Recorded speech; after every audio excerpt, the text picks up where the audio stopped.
तो आप बेताल साहब ऐसा बहुत परेशान बैठे हैं, कुछ खुश करो, सानू को लतीफा सुनावा। जनाब जरूर सुना भी। एक पागली बहना आई लाहौर, अच्छा। चढ़ गया मुल्तान वाली बस ते। अच्छा।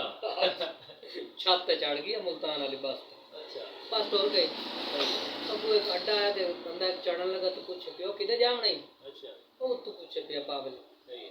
उस आख्या मैं तो जामना है मुल्तान। सही। उस आख्या भाई जमाना बड़ी तरक्की कर गया, उतले लाहौर पाई तो पैंतल में मुल्तान। कमाल बात है, कमाल बात। एक बंदे नु लग गई खांसी। अच्छा। वो आया डॉक्टर को।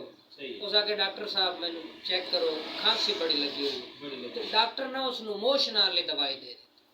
अच्छा। मोशनाल ली। उस जो पड़ी ना, उस आके यार लगी हुई मैंने खांगे। तो तू मोशनाल ली तो मैंने दवाई दे दी थी। अजीब डॉक्टर है, तू उस आके तू ये दवाई खा। अच्छा। खा ये दवाई। ठीक है। अगर तू ये दवाई खा ले तो बात खगन तो पहले 100 बारी सोचे से। कमाल कमाल। एक जमींदार अपनी हजामत बैठ करावे नाई को। अच्छा। तो उसको पूछा ए दस कदी कहीं खोते दी हजामत कीती गई। अच्छा। तो नाई पिया के नहीं सरदार आज पहली बार करे।